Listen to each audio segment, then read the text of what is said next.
Good morning. Today is Wednesday, April 29th, and here are our lessons for the day. So you can find a description and success criteria for all of our lessons of the day on our weekly agenda right underneath the Wednesday column.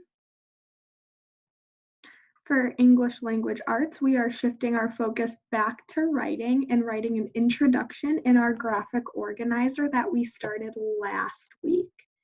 Our success criteria is I can use the sentence stems to write an introduction that grabs the reader's attention and introduces my topic. So last week you started on your graphic organizer by writing and drawing fact number 1, fact number 2, and fact number 3. And this week, with your same graphic organizer on your same nonfiction topic that you already started, you will write your introduction, which is this box at the very top. And if we remember back to when we were doing our nonfiction writing in the classroom, we can kind of remember that our introduction comes at the very, very beginning of our writing, and it tells our reader what they're going to be reading all about. So I have my graphic organizer that I started last week here. And if you look really closely, you can see that all I've got done so far is my fact 1, fact 2, and fact 3. So now I'm ready to introduce my topic and tell my reader exactly what they're going to be writing about using the sentence stems. So right here, I see the sentence stem. Did you know? And then there's blanks for me to fill in to write. And this book will teach you all about, and there's blanks for me in here to write again. So it's been a while since I've done this writing, so I need to kind of go back and look at my facts and remember what I was writing about so I know what to put in my introduction. So I'm looking at fact 1, and I see that it says, one fact about dogs is they like to play outside. Another fact about dogs is they like to chew bones. And a final fact about dogs is baby dogs are called puppies. So I'm kind of noticing that every fact in my graphic organizer has to do with dogs. So that tells me that my topic or this book that I'm writing is all about dogs. So for my introduction, I would probably write, did you know there are lots of interesting facts about dogs? And I kind of ran out of space, so I just kept writing beyond the box and went underneath the line just a little bit so I could fit all of my thinking in this box. So my first line after my first sentence says, did you know there are lots of interesting facts about dogs? And I have one more sentence stem to complete. It says, this book will teach you all about, I kind of already said in my topic sentence, there are lots of interesting facts about dogs. So I kind of already have told my reader that this book is going to be about dogs. So I want to be really specific when I'm telling my reader what this book is going to teach them about. So I might say this book will teach you about what dogs like to do and what baby dogs are called. So this book will teach you all about what dogs like to do and what baby dogs are called.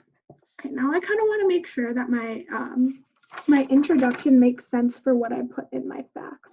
So first it says, what dogs like to do? Well, I see in fact number 1, it says they like to play outside. That's something that they like to do. And in fact number 2, it says they like to chew bones. So that's another thing that they like to do. So it actually tells me 2 things that dogs like to do. And the other part says, and what baby dogs are called. Fact number 3 says, baby dogs are called puppies. So my introduction is really specific and it tells my reader exactly what they're going to be reading about when they open my book, when I finally put it in a book. So that is your writing job today, is just to use those sentence stems to make sure that you're writing an introduction that tells your reader exactly what they're going to read about when they open your book. All right. And for math, your focus today is to complete one iReady lesson. And the success criteria is I can choose a strategy that makes sense and use that strategy accurately. So you have two iReady lessons that I assigned this week.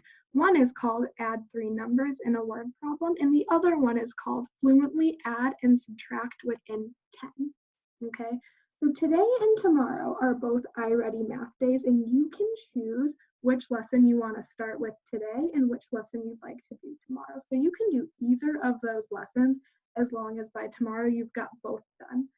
And if you haven't yet done our lessons from last week about building teen numbers and identifying teen numbers, then you will not be able to see these lessons yet. So please make sure that if you have not done the lessons on teen numbers, you do those ones first before you do add 3 numbers in a word problem and fluently add and subtract within 10. Okay, because these ones will not show up until your lessons about teen numbers have been finished.